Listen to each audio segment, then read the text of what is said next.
Hello friends, आज हम इस वीडियो में बात करेंगे चेक बाउंस केस की।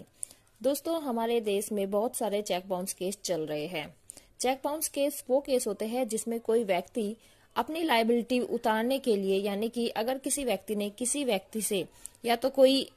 गुड्स लिया है या फिर कोई पैसे लिए हैं और उनके बदले में वो उस व्यक्ति को जब पैसे वापस करता है तो वो चेक देता है। जब वो व्यक्ति जिसको चेक मिला है वो चेक जाकर के अपने बैंक में लगाता है तो बैंक की तरफ से उसको एक नोटिफिकेशन मिलता है जिसमें या उस व्यक्ति के अकाउंट में पैसे नहीं होते जिसने वो चेक आपको दिया है, या फिर उसमें जो अकाउंट नंबर होता है वो गलत होता है या फिर सिग्नेचर मैच नहीं करते, तो ऐसे में वो चेक बाउंस हो जाता है। और चेक बाउंस केस एक क्रिमिनल ऑफेंस है जिसको कोर्ट के द्वारा पनिश किया जाता है। तो दोस्तों, आज हम इस वीडियो में बात करेंगे कि अगर कोई भी चेक बाउंस केस किसी भी कोर्ट में चल रहा है, चेक बाउंस केस में जो व्यक्ति कोर्ट में अपना केस डालता है उसको हम कंप्लेनेंट कहते हैं और जिस व्यक्ति के अगेंस्ट केस डाला जाता है उसको एक्यूज्ड कहते हैं। अब यहाँ हम बात करते हैं, अगर चेक बाउंस का कोई भी केस कोर्ट में चल रहा है और केस के चलते या तो कंप्लेनेंट की या फिर एक्यूज्ड की डेथ हो जाती है, तो ऐसे में उस केस का क्या होगा। तो दोस्तों, अगर केस के चलते हुए कंप्लेनेंट यानी कि जिस व्यक्ति ने केस डाला है उसकी डेथ हो जाती है, ऐसे में जो कंप्लेनेंट के लीगल हेयर्स होंगे उनके पास ये चॉइस होती है कि वो या तो आकर के उस केस को खत्म कर दे,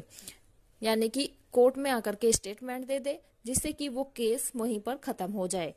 और अगर वो केस को खत्म नहीं करना चाहते हैं तो वो कोर्ट में एक एप्लीकेशन लगा सकते हैं impleading the legal heirs of the complainant, यानी कि कंप्लेनेंट के जो लीगल हेयर्स है उनको रिकॉर्ड पर लाया जाए और वो फिर कोर्ट में आकर के उस केस को ऐसे ही लड़ते हैं जैसे कि जो कंप्लेनेंट है वो खुद लड़ रहा हो। ये तो बात हुई दोस्तों कंप्लेनेंट की। अब हम बात करते हैं एक्यूज्ड की, कि अगर केस के चलते किसी भी एक्यूज्ड की, यानी कि जिस व्यक्ति ने चेक दिया था उसकी डेथ हो जाती है, यानी कि जिस व्यक्ति के अगेंस्ट केस चल रहा है अगर उसकी डेथ हो जाती है तो क्या होता है। दोस्तों, अगर चेक बाउंस केस के चलते हुए एक्यूज्ड की डेथ हो जाती है तो दोस्तों अब हम इसको समझते हैं। सबसे पहले केस चलता है ट्रायल कोर्ट में। तो दोस्तों, अगर ट्रायल कोर्ट में केस चलने के दौरान किसी भी एक्यूज्ड की डेथ हो जाती है तो वो केस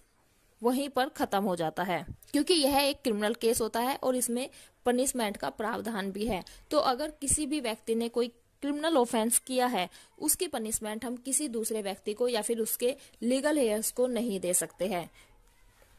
जिस व्यक्ति ने ऑफेंस किया है उसकी पनिशमेंट उसी व्यक्ति को दी जाएगी, और ऐसे में अगर उस व्यक्ति की डेथ हो जाती है तो फिर उस ऑफेंस की पनिशमेंट किसी दूसरे व्यक्ति को नहीं दी जा सकती। लेकिन जो कंप्लेनेंट है वो एक्यूज्ड के लीगल हेयर के अगेंस्ट एक रिकवरी सूट डाल सकता है और जो उसका अमाउंट था, जो उसका पैसा था, वो उसकी मांग कर सकता है।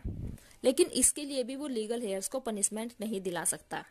सिर्फ उसके पास ये राइट है कि जो भी एक्यूज्ड के लीगल हेयर्स है उनके अगेंस्ट वो एक रिकवरी सूट डाले जिससे कि उसका जो पैसा है वो उसको वापस मिल जाए। अब हम बात करते हैं कि अगर केस ट्रायल कोर्ट से खत्म होकर के और